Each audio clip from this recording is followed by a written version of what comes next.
Dikisahkan pada masa Rasulullah Shallallahu Alaihi Wasallam terdapat seorang sahabat bernama Abu Dujana. Setiap usai menjalankan ibadah sholat berjamaah subuh bersama baginda Nabi, Abu Dujana selalu tidak sabar. Ia terburu-buru pulang tanpa menunggu pembacaan doa yang dipanjatkan Rasulullah selesai. Ada satu kesempatan, Rasulullah mencoba meminta klarifikasi pada pria tersebut. "Hai, apakah kamu tidak punya permintaan yang perlu kamu sampaikan pada Allah, sehingga kamu tidak pernah menungguku selesai berdoa? Kenapa kamu terburu-buru pulang?" "Ada apa?" tanya Nabi. Abu Dujana menjawab, "Anu Rasulullah, kami punya satu alasan." "Apa alasanmu? Coba kamu utarakan," perintah baginda Nabi. "Begini," kata Abu Dujana mulai menguraikan jawabannya. "Rumah kami berdampingan persis dengan rumah seorang laki-laki. Nah, di atas pekarangan rumah milik tetangga kami, terdapat satu pohon kurma menjulang, dahannya menjuntai ke rumah kami. Setiap kali ada angin bertiup di malam hari, kurma-kurma tetanggaku tersebut saling berjatuhan mendarat di rumah kami. Ya Rasul, kami keluarga orang yang tak berpunya. Anakku sering kelaparan, kurang makan. Saat anak-anak kami bangun, apapun yang dapat mereka makan. Oleh karena itu, setelah selesai sholat, kami bergegas segera pulang sebelum anak-anak kami terbangun dari tidurnya. Kami kumpulkan kurma-kurma milik tetangga kami tersebut yang berceceran di rumah dan kami haturkan kepada pemiliknya. Suatu saat, kami agak terlambat pulang. Ada anakku yang sudah terlanjur makan kurma hasil temuan. Mata kepala saya sendiri menyaksikan, tampak ia sedang mengunyah kurma basah di dalam mulutnya. Ia habis memungut kurma yang telah jatuh di rumah kami semalam. Mengetahui itu, lalu jari-jari tangan kami masukkan ke mulut anakku itu. Kami keluarkan apapun yang ada di dalam sana. Kami katakan, 'Nak, janganlah kau permalukan ayahmu ini di akhirat kelak.' Anakku menangis. Kedua pasang kelopak matanya mengalirkan air karena sangat kelaparan. Wahai baginda Nabi, kami katakan kembali kepada anakku itu, hingga nyawamu lepas pun, aku tidak akan rela meninggalkan harta haram dalam perutmu.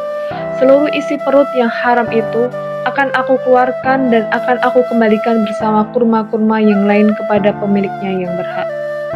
Pandangan mata Rasulullah Shallallahu Alaihi Wasallam sontak berkaca-kaca. Lalu butiran air mata mulianya berderai begitu deras. Baginda Rasulullah Muhammad Shallallahu Alaihi Wasallam mencoba mencari tahu siapa sebenarnya pemilik pohon kurma yang dimaksud Abu Dujana dalam kisah yang ia sampaikan. Abu Dujana pun kemudian menjelaskan, pohon kurma tersebut adalah milik seorang laki-laki munafik. Tanpa basa-basi, baginda Nabi mengundang pemilik pohon kurma.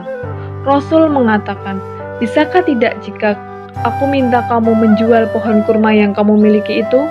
Aku akan membelinya dengan 10 kali lipat dari pohon kurma itu sendiri. Pohonnya terbuat dari batu zamrud berwarna biru, disirami dengan emas merah. Tangkainya dari mutiara putih.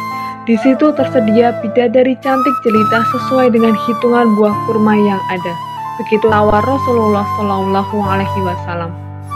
Pria yang dikenal sebagai orang munafik ini lantas menjawab dengan tegas, "Saya tak pernah berdagang dengan memakai sistem jatuh tempo. Saya tidak mau menjual apapun kecuali dengan uang kontan dan tidak pakai janji kapan-kapan." Tiba-tiba Abu Bakar As-Siddiq radhiyallahu anhu datang. Lantas berkata, "Ya sudah, aku beli dengan 10 kali lipat dari tumbuhan kurma milik Pak Fulan yang varietasnya tidak ada di kota ini. Lebih bagus jenisnya." Si munafik berkata kegirangan, "Oke, ya sudah, aku jual." Abu Bakar menyahut, "Bagus, aku beli." Setelah sepakat, Abu Bakar menyerahkan pohon kurma kepada Abu Dujana seketika. Rasulullah Shallallahu Alaihi Wasallam kemudian bersabda, "Hai Abu Bakar, aku yang menanggung gantinya untukmu." Mendengar sabda Nabi ini, Abu Bakar bergembira bukan main. Begitu pula Abu Dujana. Sedangkan si munafik berlalu. Ia berjalan mendatangi istrinya, lalu mengisahkan kisah yang baru saja terjadi. Aku telah mendapat untung banyak hari ini. Aku dapat 10 pohon kurma yang lebih bagus, padahal kurma yang aku jual itu masih tetap berada di pekarangan rumahku. Aku tetap yang akan memakannya lebih dahulu, dan buah-buahnya pun tidak akan pernah aku berikan kepada tetangga kita itu sedikit pun. Malamnya, saat si munafik tidur dan bangun di pagi harinya, tiba-tiba pohon kurma yang ia miliki berpindah posisi, menjadi berdiri di atas tanah milik Abu Dujana.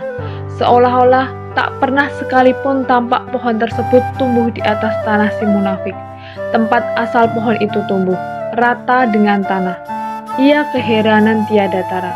Dalam kisah ini, dapat kita ambil pelajaran betapa hati-hatinya sahabat Rasulullah tersebut dalam menjaga diri dan keluarganya dari makanan yang haram. Sesulit apapun hidup, seberat apapun hidup, seseorang tidak boleh memberikan makanan untuk dirinya sendiri dan keluarganya dari barang yang haram. Setiap kebaikan akan dilipat gandakan pahalanya oleh Allah Subhanahu wa Ta'ala 10 kali lipat sebagaimana janji baginda Nabi Muhammad. Adapun panen pada janji itu bukanlah kontan sekarang, namun di akhirat kelak. Karena dunia ini adalah darut jari, tempat bercocok tanam, bukan darul hasyad, yaitu tempat memanen.